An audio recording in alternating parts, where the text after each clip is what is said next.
हरियाली से भरे एक सुंदर गांव में दो बैल रहते थे। भीमा और कालू दोनों किसान रघुनाथ के खेतों में काम करते थे। भीमा मेहनती था जबकि कालू बहुत आलसी था। जहां भीमा सुबह सूरज निकलने से पहले ही खेत जोतने के लिए तैयार हो जाता, वहीं कालू हमेशा किसी न किसी बहाने से काम टालता रहता। रघुनाथ दोनों से बहुत प्यार करता था। वह जानता था कि भीमा मेहनती है, इसीलिए वह उसे दुलार से थपथपाता और कहता, वाह भीमा, तेरी वजह से ही मेरा खेत हरा भरा है। लेकिन कालू को देखकर वह अक्सर सिर हिलाते हुए कहता, कालू, अगर तू मेहनत नहीं करेगा तो एक दिन पछताएगा।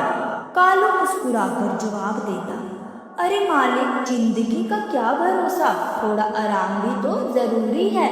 और दिन गुजरते गए। भीमा रोज खेत में मेहनत करता, मिट्टी पलटता, हल जोतता और शाम तक थककर भी मुस्कुराता रहता।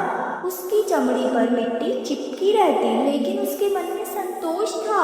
वहीं कालू दिन भर हरी घास चबाता, धूप में ऊँघता रहता। कभी कभी जब रघुनाथ उसे काम पर बुलाता तो वह बहाना बनाता, आज तो मेरी टांग में दर्द है या मुझे तो बुखार सा लग रहा है। धीरे धीरे मौसम बदलने लगा, बारिश का समय आने वाला था।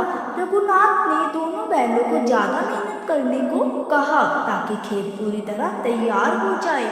भीमा ने पूरे जोश से काम शुरू किया, लेकिन कालू ने फिर से टाल दिया। उसने कहा, जब बारिश होगी तब कर लेंगे। कुछ ही दिनों में बादल छा गए, तेज बारिश शुरू हो गई। भीमा के खेत तैयार थे, इसीलिए रघुनाथ ने उसमें बीज बो दिए। लेकिन जहाँ कालू को काम करना था, वहाँ की मिट्टी अभी तक नहीं जोत गई थी। कालू, तेरी आलस की वजह से आधा खेत बेकार चला गया। कालू चुपचाप सिर झुकाए खड़ा रहा, लेकिन उसे कोई पछतावा नहीं था। महीने बीत गए, बारिश खत्म हुई। भीमा के खेत में फसल लहराने लगी, चारों तरफ हरियाली छा गई। किसान खुश था, उसने भीमा को 2 गुना चारा और गुड़ दिया। वहीं कालू के हिस्से का खेत सूना पड़ा था, उसमें घास पात ही उग पाई।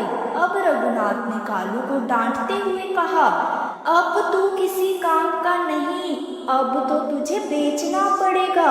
यह सुनकर कालू के मन में पहली बार डर बैठ गया।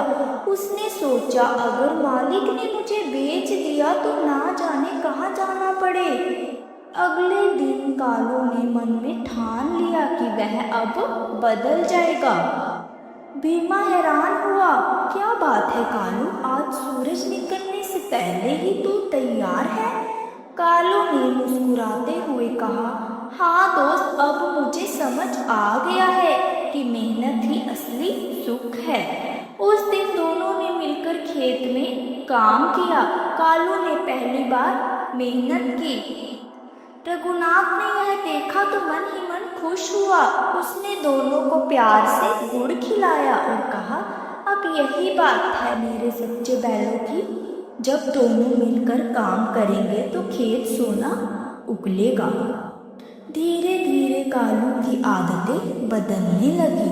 अब वह समय पर काम करता, भीमा की मदद करता और खेत को हरा भरा बनाए रखता।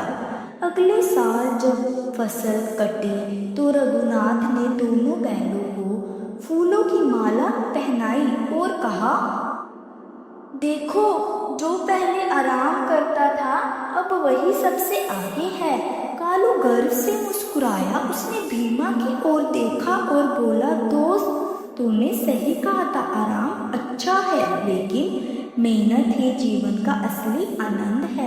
भीमा ने प्यार से कहा, याद रख कालू, आलस से हमें सिर्फ पछतावा मिलता है, लेकिन मेहनत से सफलता मिलती है।